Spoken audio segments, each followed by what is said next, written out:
기도의 자리에서 주의 은혜 누리시기를 주님의 이름으로 축복합니다. 기도하는 시간이 하나님 만나는 시간 되시고 또 기도하면서 삶의 힘도 얻으시기를 주님의 이름으로 축복합니다. 하나님은 에스겔의 행동을 통해서 하나님이 어떻게 심판하실지 이스라엘에게 보여주라 말씀하셨어요. 우리 어제 이제 본문이죠. 12장 말씀 묵상하게 되는데 12장 전반부를 보게 되면은 너는 포로의 행장을 하고 사람들 사이에 걸어다녀라. 그것을 통해서 너희가 이렇게 포로가 되어서 끌려가게 될 것이다 보여주라는 말씀이에요. 또한 성벽에 구멍을 내고 그 구멍으로 짐을 내보내면서 이스라엘 백성들이 이 성전을 떠나갈 때 이러한 모습이 되게 될 것이다. 그렇게 말씀하시는 것입니다. 사실은 오늘 본문도 동일한 것입니다. 너가 불안에 떨면서 음식을 먹고 근심하면서 물을 마시는 것으로 말미암아 장차 일어나게 될 일에 대해서 내가 보여주라라고 하는 것입니다.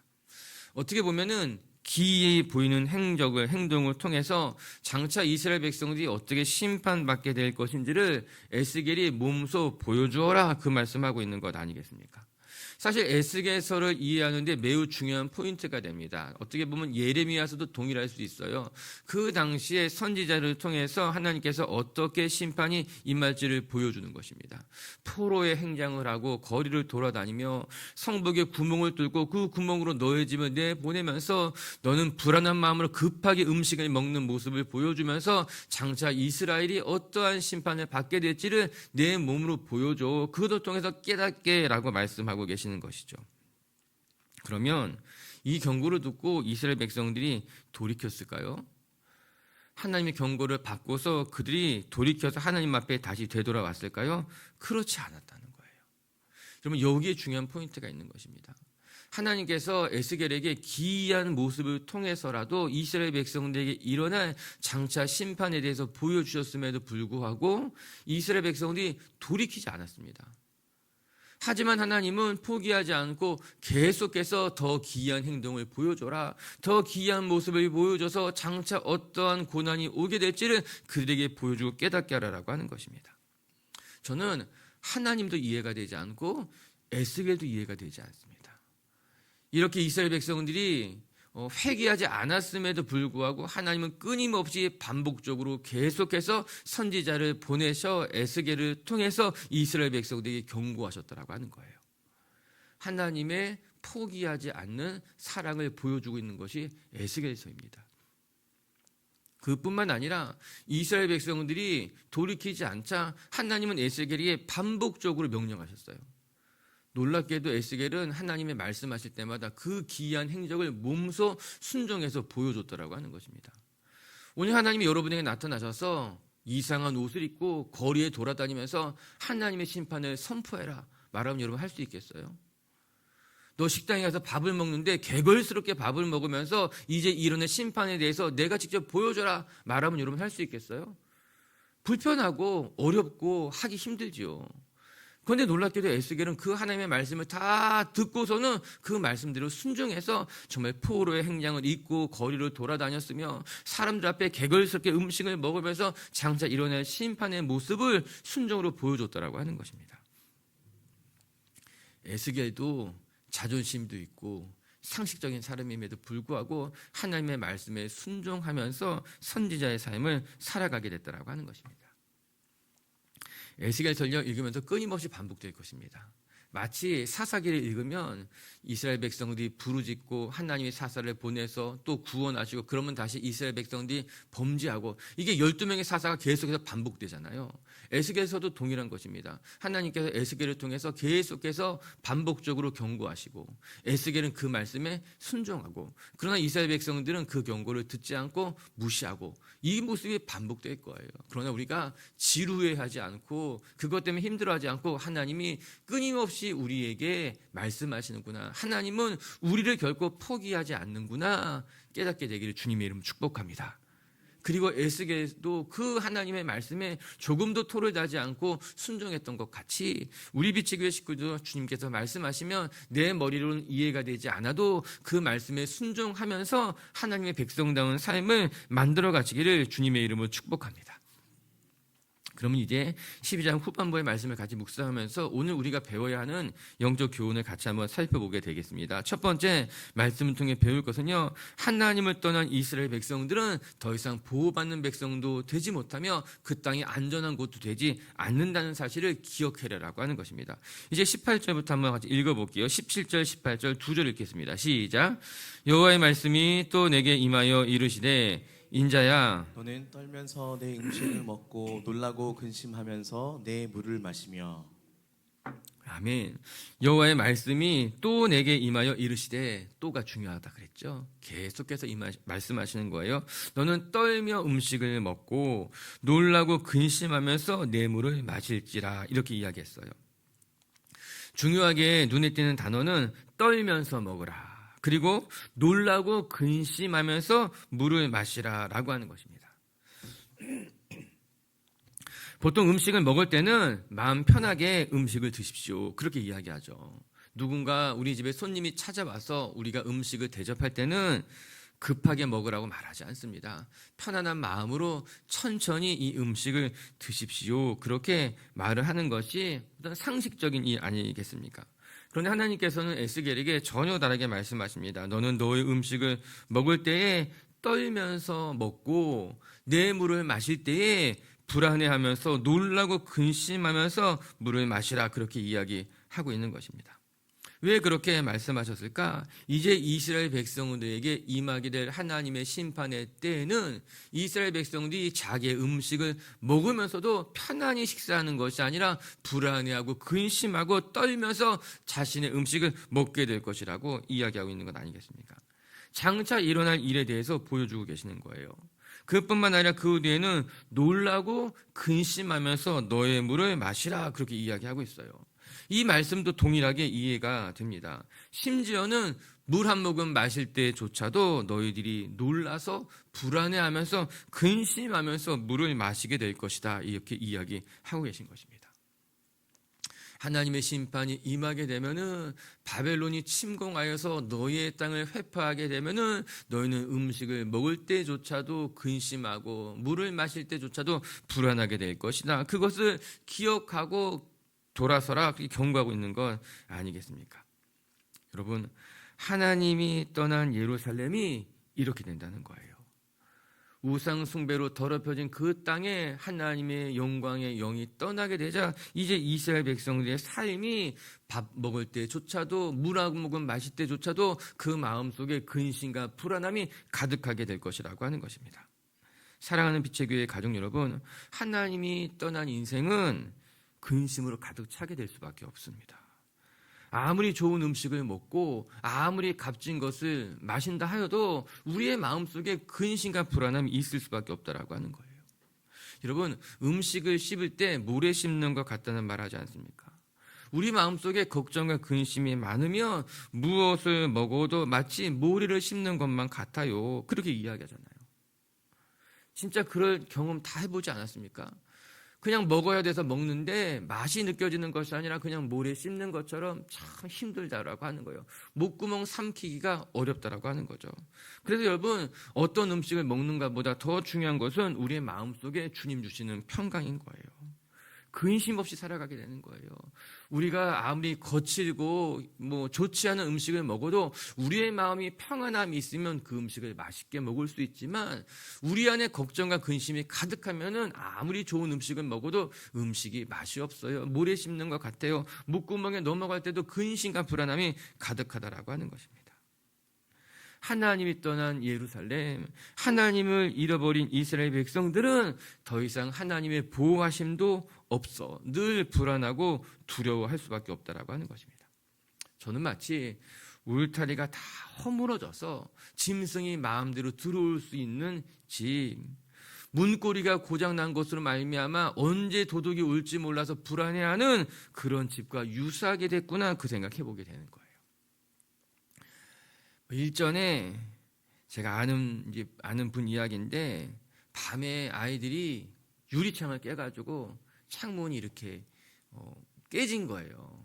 초겨울쯤이었는데 그 이야기 하시더라고요. 밤에 아이들이 베란다 유리창을 깨가지고 그 유리창이 이제 다 부서져 버린 것이죠. 근데 이 밤이니까는 누구한테 전화해서 수리할 수도 없고 그냥 그 밤 쌀쌀한 바람도 불어오는데 그 밤을 그냥 이렇게 보내야 되는 거예요. 임기응변으로 편의점 가가지고 비닐이랑 테이프 같은 거 사서 대충 이렇게 붙였지만 목사님 밤새 한 잠도 못 잤어요. 바람도 불어오고 행여나 누가 저기로 들어오면 어떡하나 싶어가지고 식구들 다 방에 문 걸어 잠그고 자기는 바깥에서 잤다는 거야. 그냥 문 이렇게 앞에서 바람도 들어오는 대충 해서 잤다는 거예요. 여러분 얼마나 불안했겠어요. 그 밤에 고치러 올 사람도 없고 문은 열려 있는 것만 같고 바람도 들어오는데 불안해가지고 저는 한 잠도 못 잤어요. 그 이야기 하고 있더라고요. 당연한 이야기죠. 우리의 삶에 하나님이 지키시는 울타리가 사라져버리잖아요. 문 열어놓고 문 없는 집에서 잠자는 것처럼 불안할 수밖에 없고 두려울 수밖에 없고 오늘 말씀처럼 불안하며 밥을 먹고 근심하며 물을 마시는 꼴이 된다라고 하는 것입니다. 여러분 우리의 삶이 하나님이 지키실 때 비로소 안전하다는 것을 기억하면서 하나님 붙들 수 있기를 주님의 이름으로 축복합니다. 20절 말씀 한번 읽어볼까요? 시작. 사람아 거주하는 성읍들이 황폐하며 땅이 적막하리니 내가 여호와인 줄을 너희가 알리라 하셨다 하라. 아멘. 중요한 말씀에 밑줄 하나 긋까요? 여호와인 줄 알리라. 이 말씀에 밑줄을 그으세요. 오늘 본문에도 계속해서 반복되는 말씀이죠. 20절에 내가 여호와인 줄 너희가 알리라 그렇게 나옵니다. 또 25절을 읽어보면 동일하게 25절에도 나 주 여호와의 말이라 하셨다 하라 이렇게 나옵니다.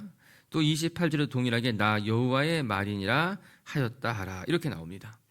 하나님인 줄 내가 알게 될 것이다 이 말씀하고 있는 거죠. 왜 이런 말씀을 계속해서 반복하고 있는 것일까? 이제 너희가 받게 되는 이 심판, 재앙의 목적이 무엇인지를 보여주고 있는 매우 중요한 구절입니다. 이 모든 일이 일어나면은 하나님이 행하신 일이구나, 하나님의 경고였구나, 하나님의 말씀을 들어야 되는 것이구나, 그것을 깨닫게 하라라고 하는 것입니다. 하나님은 이스라엘 백성들에게 심판하시는 것 자체가 목적이 아니었습니다. 그들을 불안하고 두렵게 만들어서 식사할 때조차도 걱정하며 밥 먹게 하는 것이 하나님의 목적이 아니라 이 모든 심판을 통해서 너를 지키는 것이 하나님이야. 하나님이 없으면 너의 인생은 아무것도 아니야. 그것을 하나님이 알게 하시기 원했다라고 하는 거예요. 그럼에도 불구하고 우리는 고난을 맞이하잖아요. 어려운 일을 당하게 되면 고난에 매여서 이 고난이 주는 유익을 놓칠 때가 많습니다. 이 심판을 통해서 주님이 나에게 말씀하시는 음성을 듣지 못할 때가 많다라고 하는 거예요. 그게 안타까운 일인 거죠. 여러분 우리의 삶에 고난이 올 수 있어요. 하나님이 허락하신 시험이 올 수 있어요. 그러나 그때마다 우리가 기억해야 될 것은 이 고난이 주는 목적, 하나님이 나에게 허락하신 이유가 무엇일까? 그것을 깨달으면 고난을 통해서 성장하게 되고 고난을 통해서 돌이키게 되고 고난을 통해서 하나님 앞에 나아가게 될 수 있는 것이죠. 오늘 하나님 말씀하십니다. 이 심판이 너에게 임할 것이다. 그때 너희는 기억해라. 이 고난이 우연히 임한 것이 아니라 하나님께서 너에게 허락하신 하나님의 말씀임을 기억하라라고 하는 거예요. 오늘 우리의 삶에 나를 지키는 것도 하나님이셨구나. 내 삶을 이렇게 평안하게 하신 것도 하나님이셨구나. 하나님을 잃고 난 다음에 깨닫는 것이 아니라 하나님을 잃기 전에 하나님의 심판을 받기 전에 깨달으시고 하나님과 함께하는 여러분들 되시기를 주님의 이름으로 축복합니다. 두 번째, 또 말씀을 통해 배우게 되는 것은 우리는 영적으로 나태해지거나 둔감해져서는 안 된다. 오늘 성경이 이야기해주고 있습니다. 우리 21절과 22절도 한번 같이 읽어볼게요. 시작. 여호와의 말씀이 또 내게 임하여 이르시되 인자야 이스라엘 땅에서 이르기를 날이 더디고 모든 묵시가 사라지리라 하는 너희의 이 속담이 어찌 됨이냐. 여호와의 말씀이 또 내게 임하여 이르시되 하나님의 말씀으로 에스겔은 살아갔습니다. 하나님의 말씀이 또 임했다. 또다시 하나님께서 에스겔에게 말씀하실 것이 있었던 것이에요. 이제는 무슨 말씀을 하시는가? 이스라엘 백성들이 말하기를 하나님의 묵시가 더디고 하나님의 말씀, 경고가 사라지게 될 것이다. 그렇게 이스라엘 백성들이 마음속으로 생각한다라고 하는 것입니다. 그리고 하나님이 그 부분을 책망하고 계신 거예요. 즉 이스라엘 백성이 말하기를 선지자들이 아무리 외치고 선포해도 하나님의 묵시는 더디 임할 거야. 지금 당장 임하는 것이 아니라 먼 나중에 나 때는 괜찮아. 나 죽기 전까지 예수님 오지 않을 거야. 나 죽기 전까지 심판 임하지 않을 거야. 왜냐하면 하나님의 묵시는 더디 임하기 때문에 괜찮아. 좀 더 먹고 좀 더 취하고 좀 더 너 하고 싶은 대로 마음대로 해도 괜찮아. 이스라엘 백성들이 지금 그 생각하고 있다라고 하는 거예요.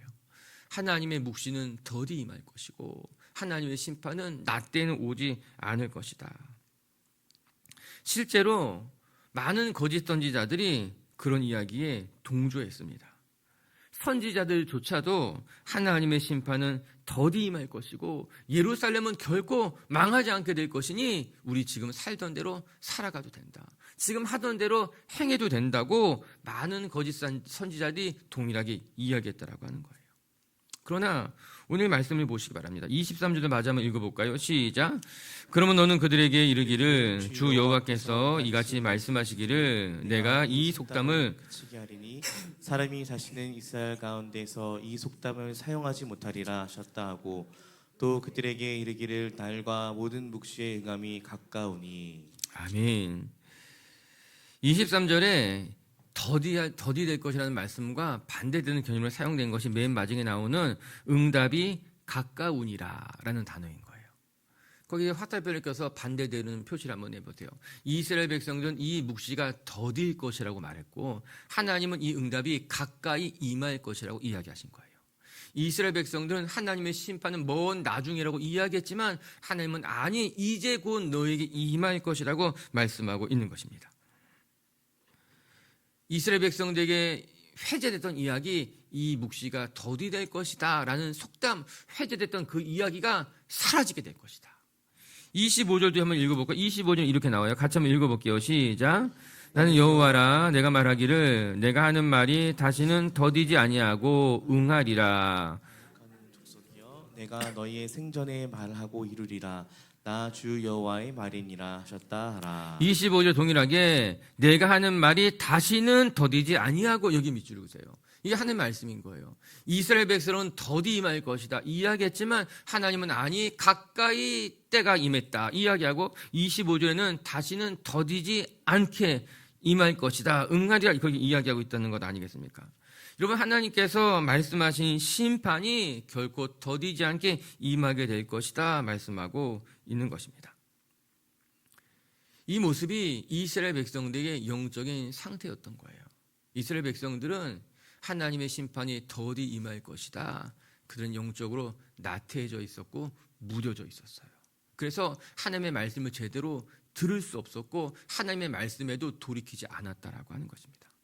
그들의 마음속에 있었던 영적인 무방비 상태에 둔감해졌다 그 이야기하고 있는 것 아니겠습니까? 그런데 안타깝게도 신약에 동일한 이야기가 나옵니다. 여러분 신약 말씀 하나 읽어볼까요? 베드로후서 3장 9절 말씀인데요. 같이 읽어봅시다. 시작. 주의 약속은 어떤 이들이 더디다고 생각하는 것 같이 더딘 것이 아니라 오직 주께서는 너희를 대하여 오래 참으사 아무도 멸망하지 아니하 회개하기를 이르기를 원하니라. 이스라엘 백성들 이제 신약에도 이스라엘 백성들이 동일하게 이야기합니다. 어떤 이들이 말하기를 하나님의 약속이 더디다 생각하는 사람들이 있는 것 같은데 그들의 말처럼 더딘 것이 아니라 이렇게 이야기하고 있습니다. 하나님이 왜 심판을 차입히 미루시는가? 하나님의 심판이 더딘 것이 아니라 하나님께서 오래 참으사 아무도 멸망하지 않고 다 회개하게 하도록 하나님이 오늘도 참으신다라고 하는 거예요. 우리는 오늘 이 구약과 신약의 말씀을 연결해서 왜 하나님의 묵시가 더딘 것처럼 느껴지게 되는 것일까 발견하게 됩니다.